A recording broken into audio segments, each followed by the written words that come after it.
Bismillahirrahmanirrahim. Alhamdulillahirabbil alamin. Hamdan syakirin hamdan na'imin. Allahumma shalli wa sallim wa barik ala sayyidina Muhammadin wa ala alihi wa sahbihi ajma'in. Amma ba'du. Para kanca sedaya yang sangat kaula muliakan, alhamdulillah malam ini kita semua diberikan kesempatan oleh Allah untuk bertemu, untuk berkumpul. Semoga ini menjadi pertanda isyarah dikumpulkan kita di tempat ini.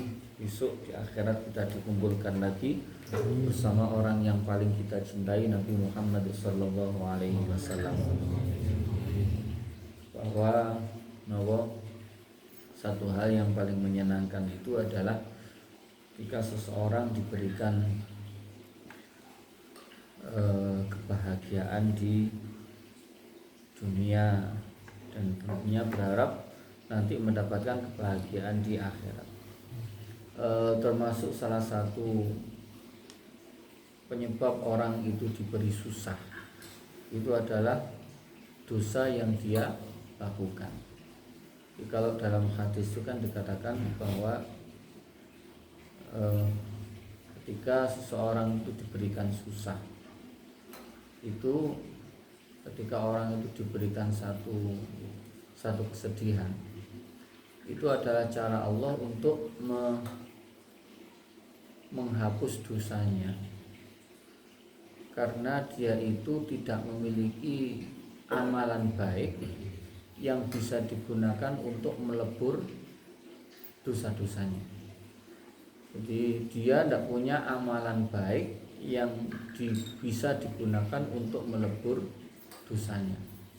Jadi Allah itu ingin orang itu matinya dalam keadaan tidak membawa dosa. Jadi kudu niku begitu. Sehingga orang itu kadang-kadang diberi susah, diberi sakit. Itu adalah cara Allah untuk menghilangkan dosanya seseorang.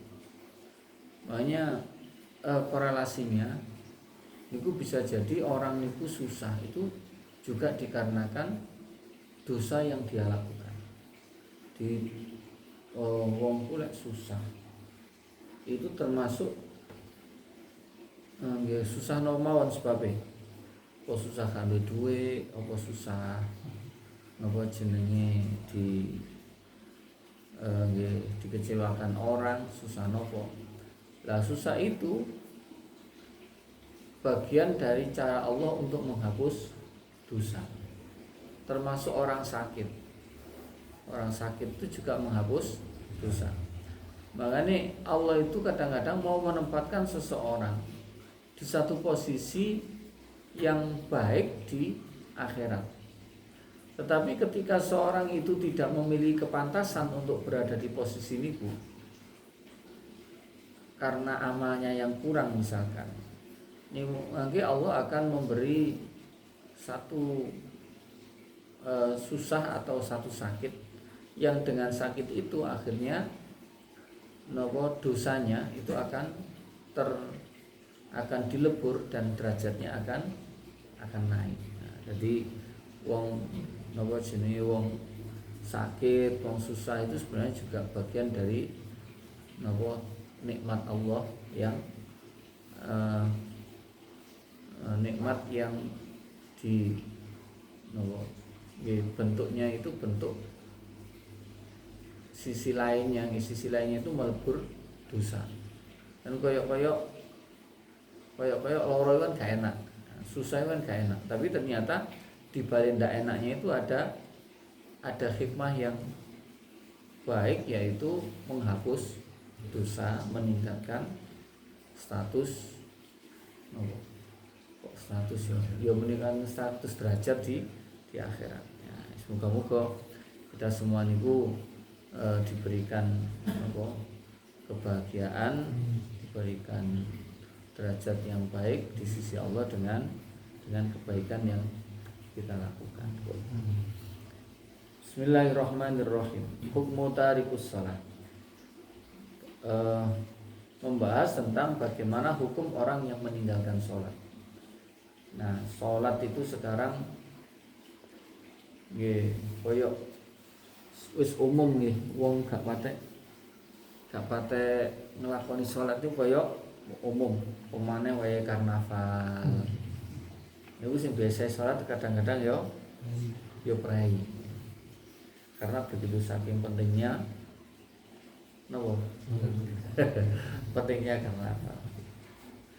Nah, memang orang meninggalkan sholat itu sejak dulu pun nonton, makanya sudah ada hukumnya, sudah diberikan hukum itu berarti sudah banyak ada kejadian.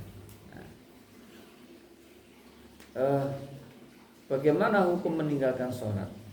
Min akbaril kabair disebut sebagai termasuk bagian dari besar-besarnya dosa. Jadi dosa yang paling besar itu adalah meninggalkan sholat.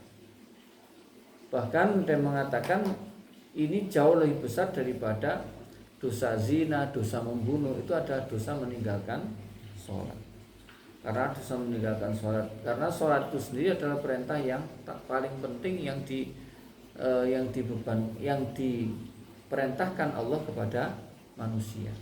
Allah perintah kepada manusia itu yang paling penting adalah masalah sholat. Makanya sampai perintahnya itu diberikan kepada melalui Nabi Muhammad itu dengan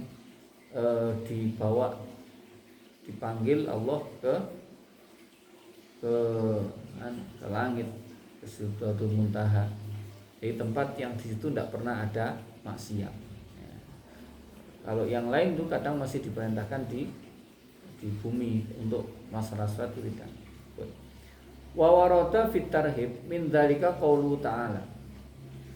Terus kemudian sholat ini disebutkan dalam beberapa tempat di dalam Al-Quran, di antaranya fa khalafa min ba'dihim khalfun adaa'us shalah wattaba'us syahawat fasawfa yalqawna ghayya. Akan datang satu masa di orang-orang yang sepeninggalmu itu, nanti ada orang itu yang menyia-nyiakan sholatnya dan mereka mengikuti menurutkan hawa nafsunya. Di wong itu biasanya wis gak sholat biasanya nuruti hawa nafsu. Wa qaul ta'ala fawailul lil musallin alladzina hum an sholatihim sahun. Celakalah bagi orang yang sholat yang mereka itu lalai dalam sholatnya. Bainar rajuli, kanjeng Nabi ngendikaken bainar rajuli wa bainal kufri tarkus shalah.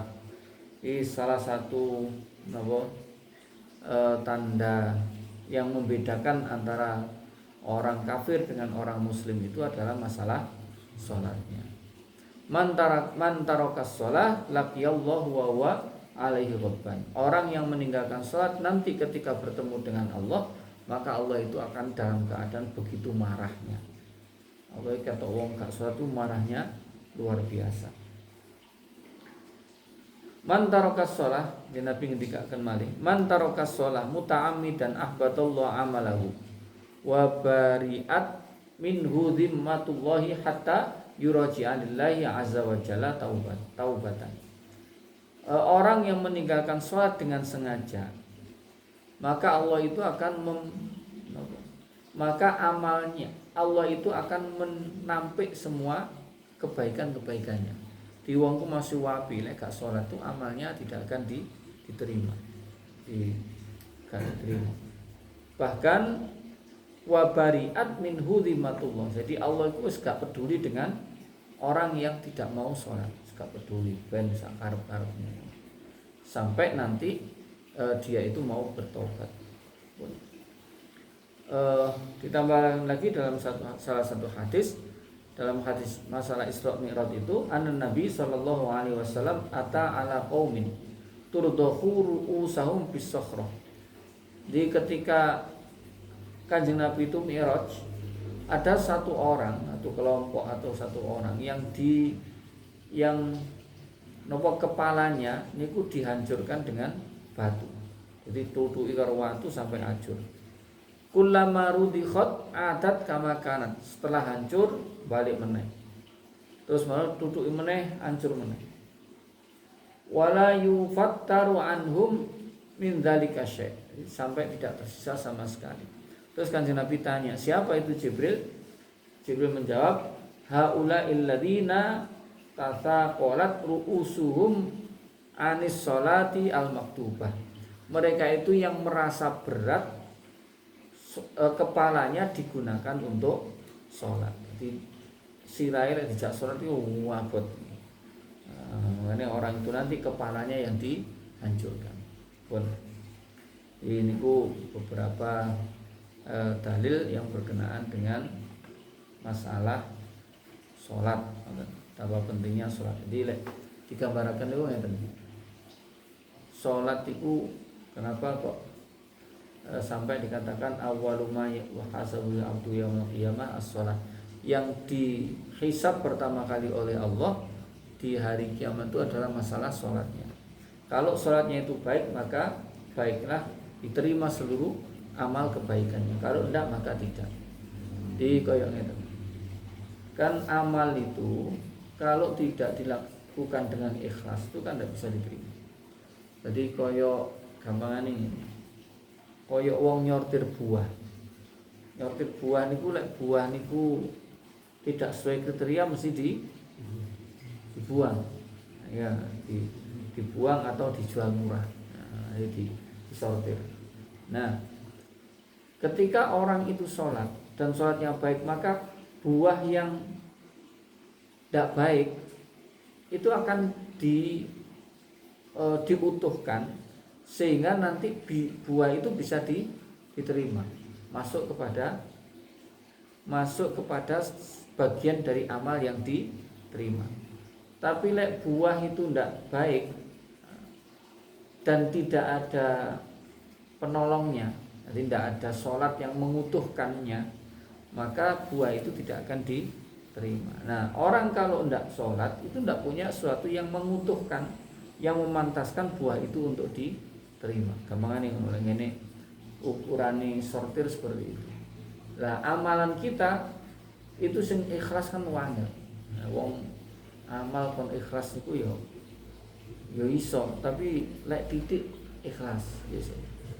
Lek akeh biasanya lek amal lek titik lek 2000 ngene wis ora sing ngeruh pokoke nyemplung nang kene kotak. Tapi lek 100.000 500.000 niku lek nyemplungne yo ngenteni kadang ngenteni ana wong. Pomone lek aku sano gak diumumno masjid iku yo. Padahal liyan-liyan diumumno nek ku kok ora. Lah ada rasa seperti itu sebenarnya merusak amal. Tapi ketika orang itu punya sesuatu yang mengutuhkan di antaranya sholat, maka nanti amalan-amalan yang semacam itu bisa diterima. Barokah sholat. Ketika sholatnya baik, maka baiklah seluruh amalnya, itu maksudnya begitu. Jadi mengutuhkan pahala sehingga ibadah itu layak diterima gara-gara sholat. Namanya sholat itu menjadi pembungkus dari semua amal. Jadi amal itu menjadi baik, menjadi sempurna kalau ono pembungkusnya. Kalau tidak maka tidak bisa diterima. Halatu tarikus sholat.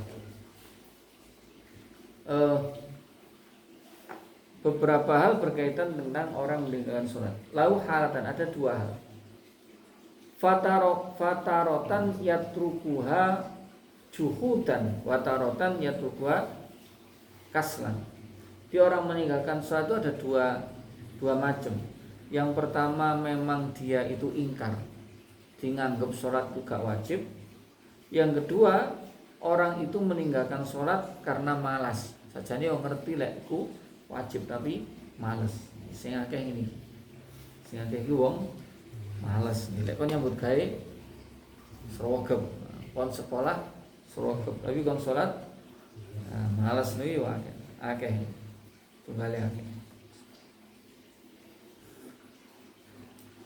Saya lek ngeten iki dakoni. Kayak sholat itu kan manfaatnya kan gak jelas. Efeknya orang sholat itu tidak akan terasa langsung, gak kosong. Wong sholat kalau gak sholat itu loh ya, terai suki apa nggak suki. Wong putih masih gak tahu wudhu bangga putih. Wong ireng mbok wudu sina ping 5 apa enggak? Berarti efek secara langsung itu tidak tampak. Termasuk orang sholat efek secara langsung tidak ada. Misalkan wong gak sholat moro-moro sing asale sugih moro melarat ngono ya sholat kabeh. Asale sehat main loro gara-gara sholat ngono kabeh sholat. Tapi karena tidak ada efek secara langsung itu, dia orang menganggap sholat itu nggak begitu penting. Lah, beda kalau misalkan uang itu kan efeknya terasa langsung. Duit ora iso tuku rokok. Kan duit kridian gak iso rokok. Itu kan efeknya kan secara langsung. Makanya uang itu timbang dikonsolan. Anggur dikongkon golek duit. Nah, itu kan efeknya karena tidak terasa secara langsung. Nah, makanya orang itu biasa meninggalkan itu karena tidak kelihatan pahalanya, tidak kelihatan siksanya, tidak kelihatan efeknya. Coba kalau kelihatan efeknya, utawa kaya wong traweh nang ngene iki undang legi kok sing begitu lek traweh langsung oleh 50.000. Nah, nggih. Rawame nggih sayap mas yo nggih. Dadi lek subuhan oleh 50.000 traweh asale 50.000 ngono tambah akeh kayak 20.000-an. Di kabarnya itu lek setiap malam niku 200 juta. Saya ditokno untuk niku traweh niku. Dan Pak Haji Sulaiman niku lomane luar biasa. Bahkan lek ana sing arek gelem ngaji nok kuburane bapake niku langsung di ngriku langsung di kayak 200.000. Niku arek pondok biasanya ngoten gak duwe dhuwit rono ngaji. Lumayan iki ngaji. Itu tenan niku. Nggih. Lare-lare niku cerita ngoten. Sing arek ngundang legian. Itu kalau efeknya terasa langsung, wong tuh mesti gelem lakoni. Jadi bukti bahwa orang itu banyak meninggalkan sholat karena malas, itu karena efeknya ndak terasa secara langsung. Nah, kados kula nate cerita bahwa orang itu ketika dalam kandungan ibu itu dia sudah diberikan tangan, sudah diberi kaki, sudah diberi hidung. Padahal tidak tahu gunanya. Wong di weteng di tangan ge apa? Ora kangge nggih. Dikeki sikil terus ge apa ono jero weteng mosok arep mlayu ya ora. Ndak tahu manfaatnya. Seharusnya bayi dalam kandungan itu cukup bunder tok. Tapi kenapa sudah dikasih tangan, sudah dikasih kaki? Itu baru tahu gunanya ketika sudah pindah alam, sudah lahir. Wis pindah no alam dunia. Lah ketika masih belum tidak tahu kegunaan tangan. Nah, sama dengan sholat kita itu seperti itu. Kita tidak akan tahu kegunaan sholat kita, manfaatnya sebelum orang itu pindah alam. Nah, akan terasa betul efeknya orang itu ketika sudah pindah ke alam kubur. Kuwi krasa bener. Nah, makanya kudune wong lek mati disangoni HP. Terus takok kabare piye? Gak tahu sembayang piye rasane. Nah, ngono to. Jadi disangoni utawa pasang CCTV. Pasang CCTV. Nah, kalau orang tahu begitu nanti pasti dia wah iya tibae ono kang ngene. Kan tibae ono kang ngene lah. Orang itu tidak sholat gara-gara tidak tahu manfaatnya secara langsung. Nah, memang manfaat sholat yang terbesar itu setelah pindah alam. Ketika masih di dunia ya tidak ada efek yang langsung. Ya ada efeknya, tapi tidak langsung. Yes, ono yes paling atine tenang itu. Tapi kan tidak, orang tidak belum bisa membuktikan secara langsung bahwa tenangnya itu gara-gara sholatnya kan tidak terbukti.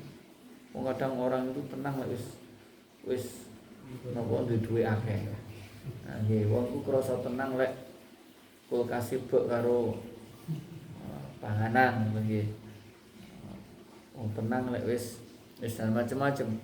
Jadi tidak bisa diukur, kualitas itu sulit diukur. Nah makanya tidak akan terasa. Nah, makanya seandainya Allah itu menampakkan efeknya sholat, iki suwong gak ono sing gak sholat, mesti kabeh sholat. Ya gara-gara seperti itu. Pun bagaimana hukumnya orang yang meninggalkan sholat tadi? Wajib untuk disuruh bertaubat. Disuruh tobat, ora sembahyang tobat, dikon tobat. Min waliyil amri halan, wajib itu dari waliul amri. Waliul amri itu pemerintah. Fa illam yatub yuqtalu bidarbi unukihi bisayf. Kalau dia tidak mau tobat, panggah dablek gak kelem salat, langsung dipotong lehernya. Yuqtalu bidarbi unukihi bisayf, ditugel, dipancung. Fa idza takarrarat minhu arridatu fa istatabu fi kulli marrah. Oke. Lek orang itu kalau meninggalkan sholatnya itu karena jahat, jadi nganggep bahwa sholat itu tidak wajib, maka dia hukumnya seperti orang murtad. Jadi wong lek gak sholat nganggep sholat itu tidak wajib, maka statusnya seperti orang murtad. Lek wong murtad itu diminta untuk bertaubat. Kalau tidak mau taubat ya tadi dipotong lehernya. Kalau bolak-balik kok mengulangi, angger dia mengulangi tidak sholat ya kudu dikon tobat. Tetap tidak sholat dikon tobat.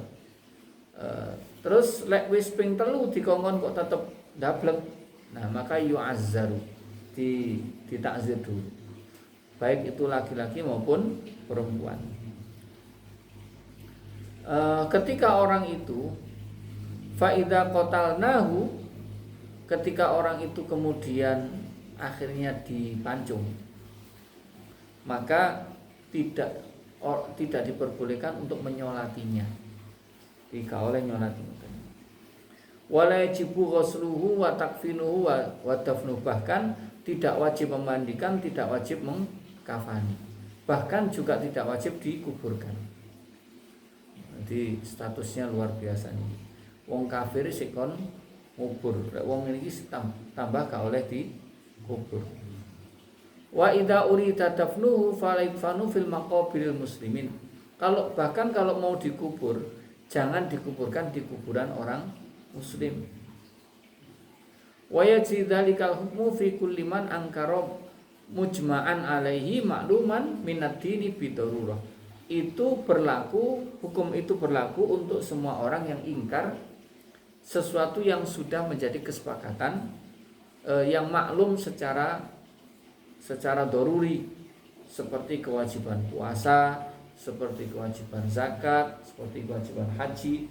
Kok orang ingkar dengan kewajibannya itu, maka itu statusnya sama dengan orang yang ingkar kepada sholat. Berarti hukumnya apa?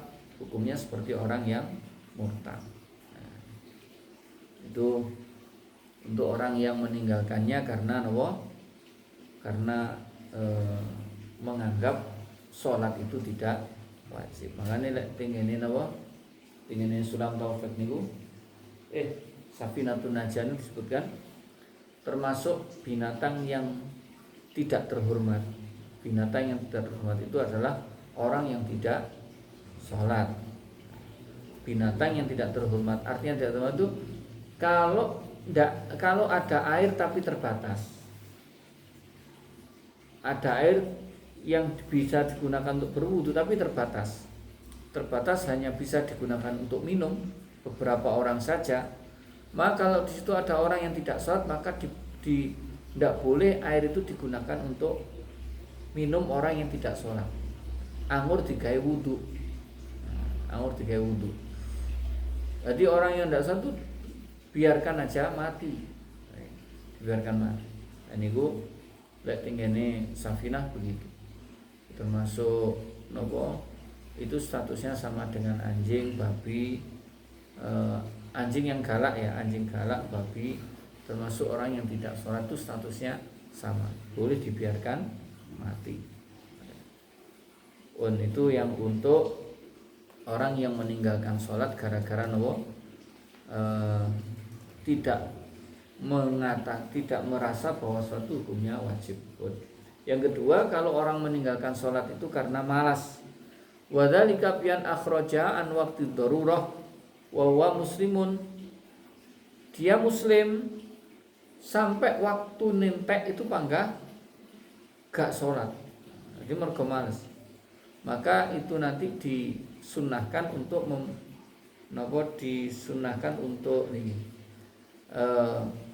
menyuruh dia bertaubat.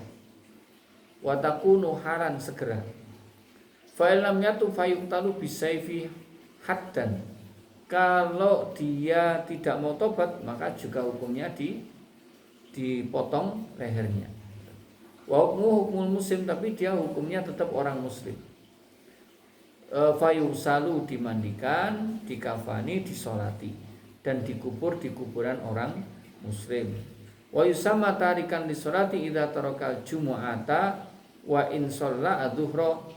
Termasuk orang itu dikatakan meninggalkan sholat ketika dia tidak jumatan tapi ngelakoni sholat zuhur.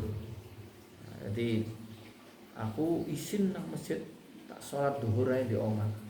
Nah itu dia juga statusnya disebut orang yang meninggalkan sholat karena malas. Itu juga disuruh untuk bertaubat.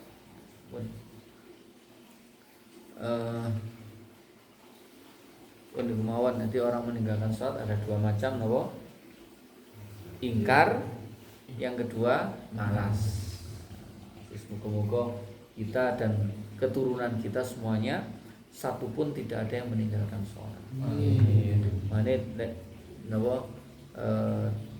guru-guru niku sadurunge sholat iku mbek ndonga ngene, Pak, sadurunge niat niku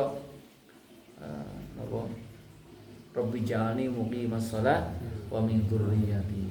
Ij'alni muqimas shalah wa min dzurriyyati. Di anggar arepe salat ndonga niki. Rabbi ja'alni muqimas shalah, ya Allah, jadikan saya orang yang selalu mendirikan salat dan termasuk keturunan saya. Saya dan keturunan saya jadikan orang yang selalu mendirikan salat. Iku donga sing penting niku. Enak wong mati tapi anak-anake gelem salat, turunane gelem salat. Wallahu a'lam. Al-Fatihah. A'udzu billahi minasy syaithanir rajim. Bismillahirrahmanirrahim.